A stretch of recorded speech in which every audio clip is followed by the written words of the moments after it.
সুপ্রিয় দর্শক, আসসালামু আলাইকুম। মেহের কিচেন টেলস থেকে আমি মেহেরুন আপনাদের সকলকে স্বাগত জানাচ্ছি। আশা করছি সকলে ভালো আছেন। আজকে আমি আপনাদের চিকেন স্টেক বানিয়ে দেখাবো। ঘরে থাকা কিছু অল্প উপকরণ দিয়ে কিভাবে আপনারা রেস্টুরেন্ট স্টাইলে চিকেন স্টেক বানাবেন, আজকে আমি তাই আপনাদের বানিয়ে দেখাবো। চলেন রেসিপিটি দেখে নেওয়া যাক। চিকেন স্টেক বানানোর জন্য মুরগির 4 পিস বুকের মাংস নিয়ে নিলাম। বুকের মাংস অবশ্যই হাত ছাড়িয়ে নিতে হবে, তা না হলে চিকেন স্টেক খেতে ভালো লাগবে না। চিকেন মেরিনেটের জন্য আমি 1 টেবিল চামচ রসুন কুচি, 1 চা চামচ আদা বাটা, 1 টেবিল চামচ সয়া সস, 1 টেবিল চামচ টমেটো সস, 1 টেবিল চামচ বারবিকিউ সস এবং 1 চা চামচ গোলমরিচ সাথে পরিমাণ মতো লবণ দিয়ে নিলাম। এখন আমি মশলাগুলো হাতের সাহায্যে খুব ভালোভাবে মাংসের গায়ে মেখে নিলাম।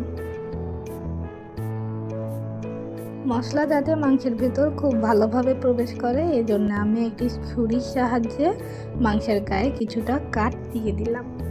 আবারও আমি খুব ভালোভাবে হাতের সাহায্যে মাংসগুলো মেখে নিলাম এবং এটি ক্লিনার র্যাপ দিয়ে র্যাপ করে 3 ঘন্টার জন্য ম্যারিনেট হওয়ার জন্য নর্মাল ফ্রিজে রেখে দিলাম। আপনারা চাইলে আরও বেশিক্ষণ রাখতে পারেন, যেহেতু আমার হাতে বেশি টাইম নেই এজন্য আমি মাত্র 3 ঘন্টা রাখলাম। যত বেশি মাংস ম্যারিনেট করে রেখে দিবেন তত বেশি স্বাদ বাড়বে। এবার চুলায় আমি একটি প্যান নিয়ে নিলাম। প্যান গরম হয়ে আসলে পরিমাণ মতো তেল দিয়ে দিলাম। আগে থেকে ম্যারিনেট করে রাখা চিকেন স্টেকের পিসগুলো আমি গরম তেলে দিয়ে দিলাম। চিকেন স্টেক দেওয়ার পরে আমি খুব ভালোভাবে 2 মিনিটের জন্য দুপাশ ভেজে নিলাম হাই ফ্লেমে রেখে।